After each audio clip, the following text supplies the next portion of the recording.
Buenas Gauchada, do canal Fala aí Professor. Hoje eu consegui uma entrevista muito especial com um dos maiores palestrantes do Rio Grande do Sul. Um dos caras que viajou o mundo levando a tradição gaúcha. Participou de várias palestras em vários países, mas é um cara ocupadíssimo. E por muitas vezes a gente tentou conversar, mas ele estava sempre com a agenda lotada. Devido a este momento, nós conseguimos fazer essa conversa online. Então, eu tenho o prazer hoje de conversar com meu amigo Rogério Bastos. Como é que está, Rogério Bastos? Como é que está a saúde por aí, em primeiro lugar? Buenas, Tony. Buenas, meus amigos aí do canal Fala aí Professor. A gente tem maior estima aí pelo trabalho que o Tony realiza. É um modelo para a gente. E Porto Alegre está deserta. As pessoas estão aos poucos se conscientizando que devem ficar em casa, que é a melhor maneira de se cuidar hoje, evitar o contágio, evitar espalhar mais esse vírus. Se estamos atrasados ou não, acho que estamos no caminho certo. As pessoas estão aos poucos se conscientizando. Não foi a melhor forma, mas às vezes é que nem na criação de um filho. Tem que ser duro para que entenda, mesmo que fique com pena, mas tem que ser duro para que a pessoa entenda. E parece que Porto Alegre, apesar de ser mais de 1 milhão aí de habitantes, tem se conscientizado bem. O centro está bem vazio, acho que as pessoas estão levando em conta que é hora de se cuidar. Não, a gente tem que tomar as medidas e as orientações feitas pelo Ministério da Saúde até para que isso passe rápido, né, Rogério? Para que a gente possa voltar às nossas funções. E cuidar dos nossos idosos, nossos velhinhos, aqueles que ainda estão com eles juntos, para que eles acabem não recebendo esse contágio, e também as pessoas que têm alguma dificuldade maior. Rogério, não quero tomar muito teu tempo, porque eu sei que mesmo em casa tu está trabalhando bastante.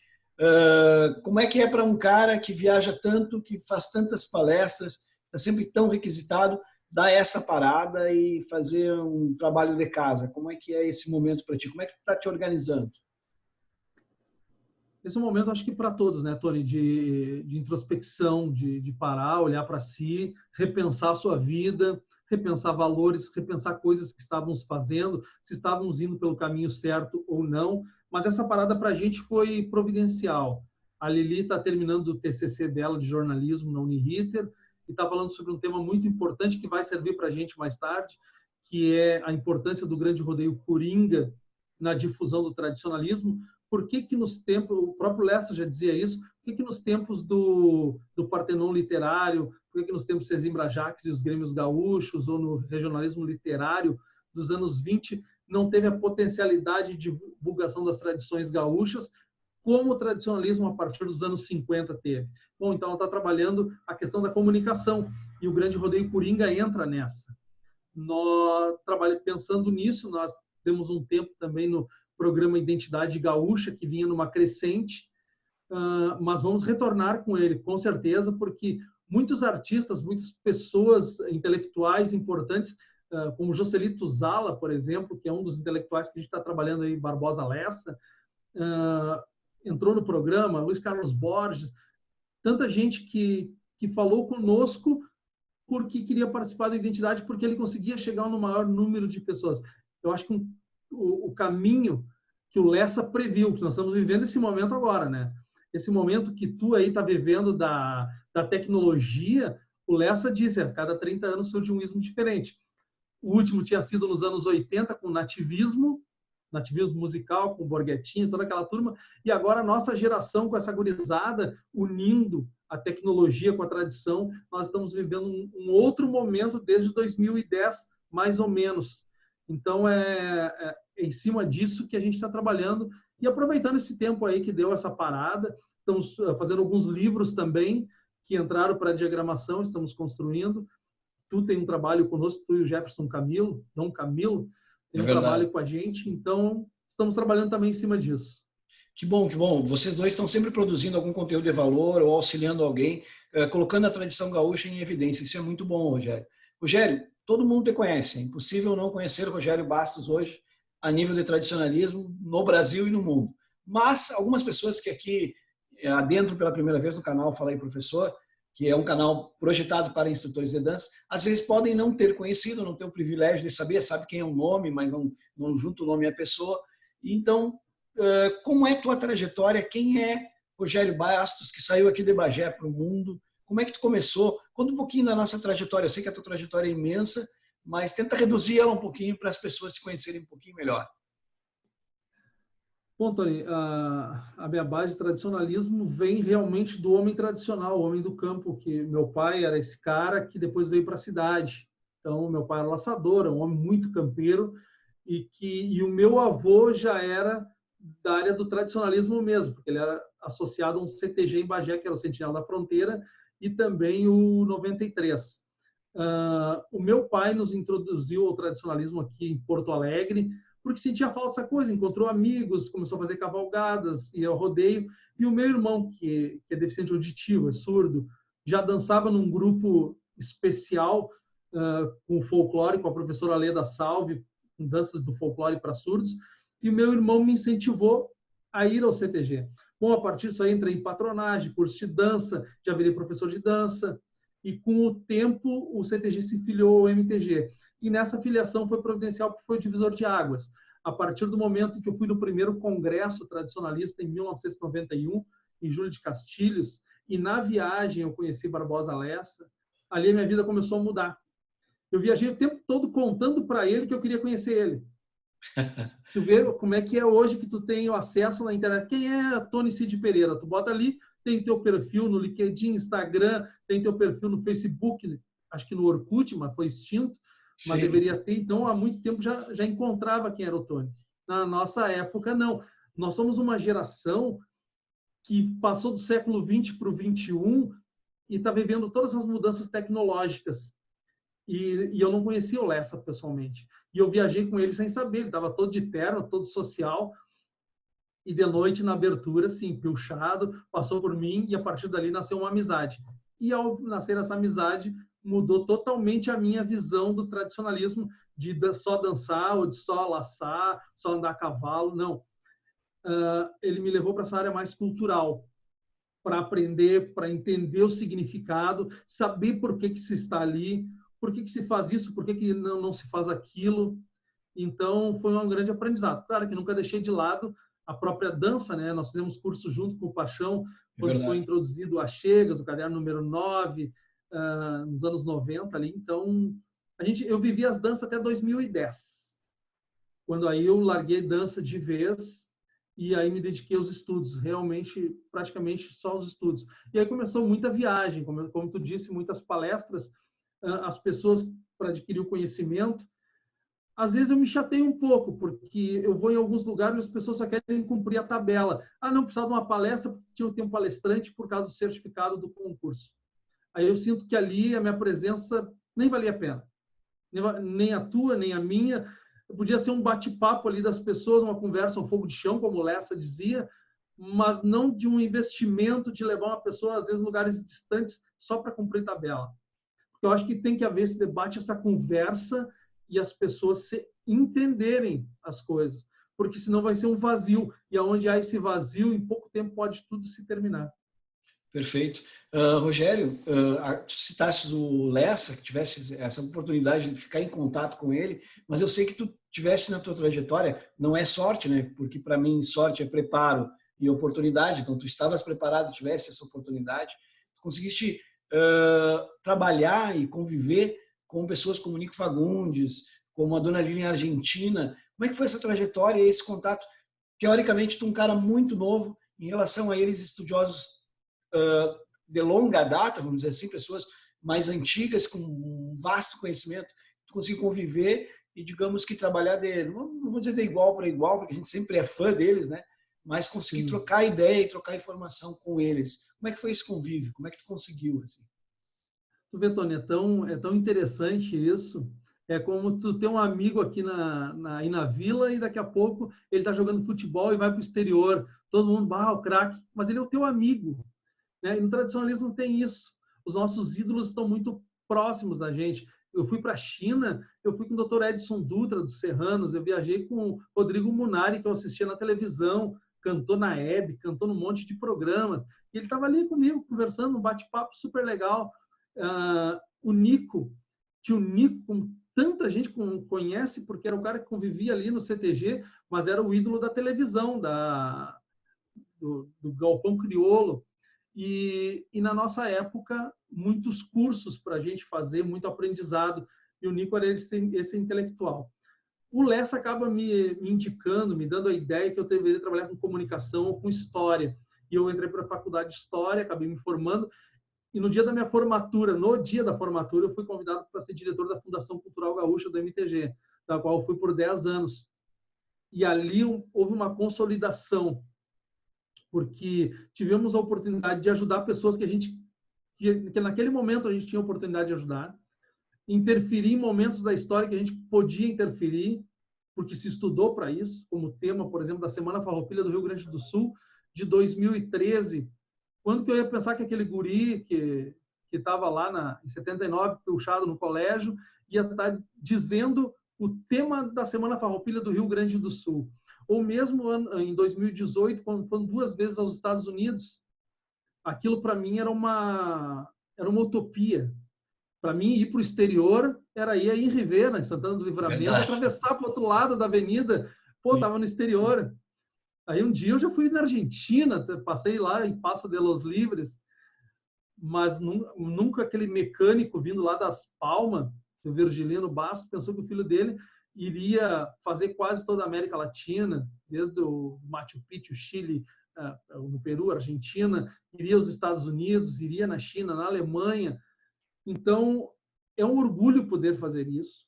Isso é um orgulho para a gente, sim, porque nós carregamos alguma coisa desses valores de mostrar para a tua família, para aquelas pessoas que acreditaram em ti, dizer assim, olha, eu consegui. E, ao mesmo tempo, poder, de alguma forma, ajudar as pessoas que estão ao teu redor. Porque, enquanto estive lá na Fundação, quantos livros a gente produziu de autores nossos que a Fundação podia fazer? Quantas vezes nós conseguimos, numa viagem do Alegrete para Porto Alegre, conversando com o finado Gerciliano Alves de Oliveira. Gerciliano, eu dirigia para ele, porque já não podia mais fazer grandes distâncias, e o Gerciliano me dizendo assim, isso aí lá nos anos 2000 ainda, antes da minha formatura. Eu era o conselheiro da Fundação Cultural Gaúcha. E ele me disse assim, Rogério, tanta experiência dando aula, e eu disse, cara, eu tenho uma dificuldade, por exemplo, quando eu não tenho musical, eu precisava dar aula, e aquele disco do Alex é muito ligeiro, do 35 verdade, é muito ligeiro. Pô, aí nasce o CD, mas aí eu disse assim, às vezes precisa declamar, precisa fazer uma pajada, e aí nasce o CD duplo do MTG, porque tinha um cara visionário no MTG, que era o Manolito Savariz. Ele acreditava na ideia, o Gerciliano falou para ele, e pá! A ideia nasceu, e já nasceu aquela trilogia ali do livro das danças, do qual tu participou, com outras notáveis instrutores de todo o estado aí que trabalharam em cima daquilo. Muita gente trabalhou em cima disso. Então, a gente não pensa assim, fui eu que criei, ou eu sou autor disso, sou autor daquilo. Na verdade, são pessoas que passam e que dão a sua contribuição. E essa foi uma das contribuições que a gente pôde dar. Claro que depois os musicais foram reduzindo o andamento, né? Reduzindo. Se tu compara o CD das danças com hoje, da maneira que toca, parece muito rápido. Agora, se tu pegar o do 35, aquele, ou pegar o disco do Alex, né? Eram outras épocas, tu vai notar a evolução disso, né? É verdade. Então, é a contribuição que a gente pode dar para esse trabalho, né, Tony? Eu sempre digo, cara, que sucesso é uma decisão. Tu abdica de algumas coisas, te dedica a outras e aí tu consegue atingir o sucesso. Para mim, tu é um inspirador de muitos dos jovens, inclusive eu me inspiro em ti. Tu está sempre à frente do teu tempo, que é uma coisa muito interessante, muito boa para o tradicionalismo. Tem uma visão, né? Eu acho que para te executar as coisas precisa de visão, coragem e competência. E tu tem essas 3 coisas, né? Tu mete o peito e faz. Cara, cursos, palestras, qual é o teu objetivo maior e para que mais tu é convidado? Que tipo de palestra é o teu forte? Aquilo que tu é mais convidado, mas a gente sempre tem aquilo que a gente mais gosta de falar também, né? Que é normal. Qual é a tua linha de trabalho, assim, Rogério? Eu comecei falando para o pessoal, não esqueça que as minhas primeiras palestras foi assim, tradicionalismo, mas a primeira grande oficial eu fui com Jarbas Lima, velho. Para mim, quando eu li o convite, eu estava indo a São Francisco de Assis palestrar ao lado do deputado federal, né, e que era um homem que estava escrevendo na época a tese, o sentido e o alcance social do tradicionalismo, que era o Jarbas. E essa viagem foi, para mim, ali começa os aprendizados. Eu digo, cada viagem é uma pós-graduação. Eu acabei entrando para a Comissão Gaúcha de Folclore, porque a professora Lília Argentina, eu que buscava ela, levava em casa para ela fazer o livro da indumentária, e ela dizia, mas tu tem que participar, a gente ia trocando ideias no caminho, e com o Jarbas também, o Jarbas contando a vida dele, uma vida de honestidade, de retidão, por que ele não continuou no Internacional, de presidente do Inter que ele foi. Então, e as histórias que ele contava dentro do Congresso Nacional me ensinou muita coisa. E esse aprendizado, o Nico, Paixão, Lessa, Ciro Dutra Ferreira, poxa vida, nós tivemos um arsenal de guerra, para entrar na guerra assim, bem municiado, porque nós estávamos bem respaldado. Essa nossa geração tem essa vantagem, né, Tony? Sim. E tu também é uma inspiração para mim. Poxa vida, quanta coisa a gente aprende. E aprende com muitos outros. O Camilo esteve aqui em casa, passou alguns dias, e foi uma outra pós-graduação que a gente teve. Eu me prometi, apesar de muita gente achar que eu cobrava para as palestras, e que não teria problema nenhum se cobrasse, né? Isso é um trabalho como outro qualquer, mas algumas pessoas criticavam e tal, mas nos CTGs, se não tinha dinheiro, nós íamos lá, aqui na região, em qualquer lugar, a gente ia lá para quê? Porque o importante, nessa nossa vida que nós estamos vivendo, e nesse momento que nós devemos estar estudando, nós estamos aprendendo uma série de coisas. De que vale tudo isso, Tony? Se nós não passarmos para alguém. Vamos morrer com esses conhecimentos que a gente adquiriu. Se tu não passar, não tem obra, não tem legado. Então, é esse o objetivo, é passar para que amanhã o Joãozinho, a Mariazinha, que estava sentado ali na plateia, sejam os próximos palestrantes. Eles vão ensinar outras pessoas. Tá? Tem 100 pessoas, metade não está prestando atenção no que tu está falando? Até pode ser. Mas nós aprendemos uma técnica, então tu acaba chamando a atenção, porque às vezes tu vai falar num lugar e ninguém quer saber daquilo ali, só quer pegar o certificado e ir embora no final. E aí tu vai aprendendo técnicas, tem até uma palestra que o Dado Schneider fazia, que era a palestra muda. Claro que ele falando das coisas dele, né? O Dado Schneider foi o cara que trouxe a Claro Digital para o Rio Grande do Sul, deu o nome, batizou, e que foi um dos primeiros patrocinadores do movimento tradicionalista gaúcho lá nos anos 2000, início dos anos 2000. E ele virou um apaixonado pela tradição gaúcha. E eu um seguidor dele. Aí, Leandro Carnal, Dado Schneider, o próprio Cortella, e antes o Roberto Chiniachik, aí tu pegava aqueles caras, Daniel Godry, pegava aqueles grandes nomes da motivacional, porque às vezes os grupos precisam de uma injeção de ânimo. O trabalho aí que o Leandro Araújo realiza com o aquecimento cênico, né, é aquela injeção de fazer a coisa fluir. Então nós fomos aprendendo com isso e tentando transmitir para as pessoas que trabalham. E essa palestra muda do Dado Schneider eu usei acho que ela 1 ou 2 vezes lá aí na 18ª. Então eu comecei a palestra só com música e o slide passando. Gente, obviamente, mesmo que fosse bagunçado, tu começava a ler o primeiro slide e ele estava falando contigo. Então, tu tinha que continuar olhando o slide, o próximo, e a palestra toda, a metade dela era muda, sem eu falar. E as pessoas acharam diferente aquilo.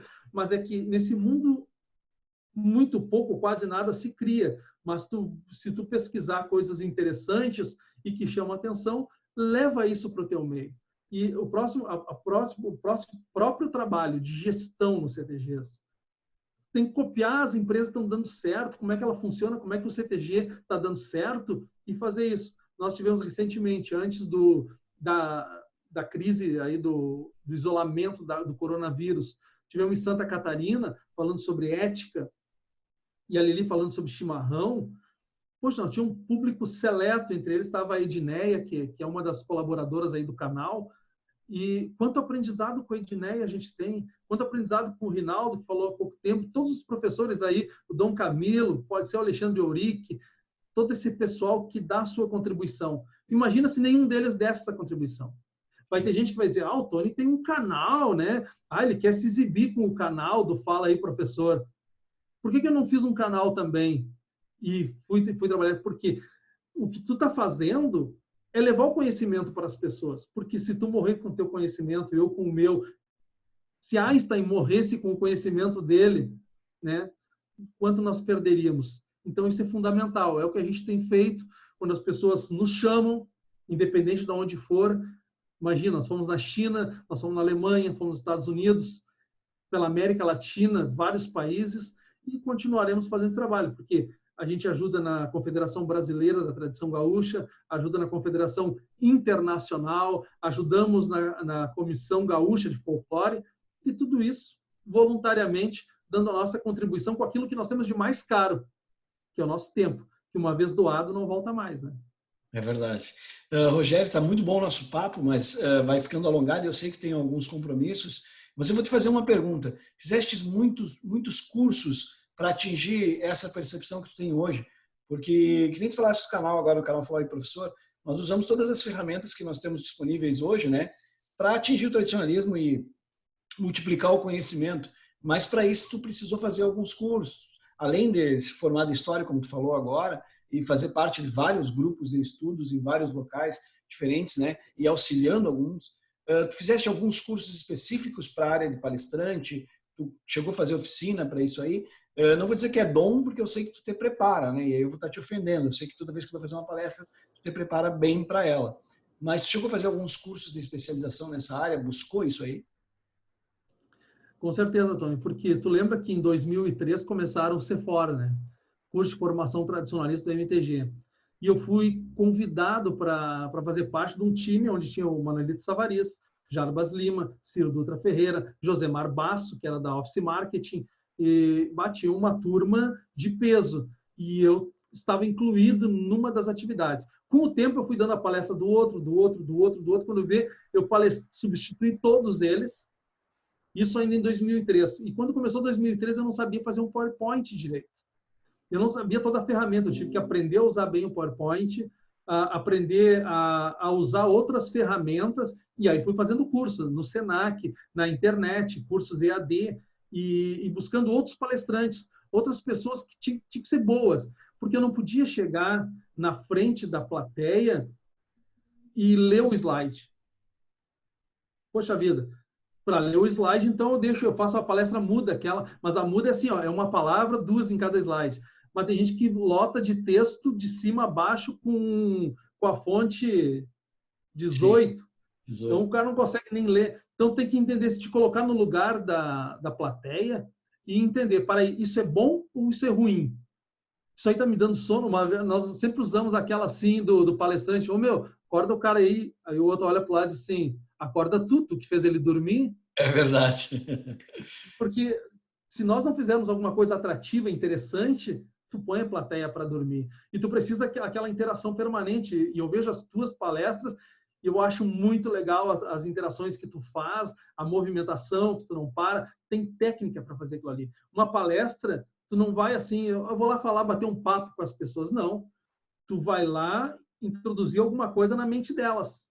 E tu precisa para cumprir com esse papel. E para fazer isso, tu tem que fazer com técnica, com metodologia e usar coisas interessantes. E se tu não tiver isso e coisas diferentes, quem assistiu, por exemplo, teve gente que foi assistir palestra de tropeirismo.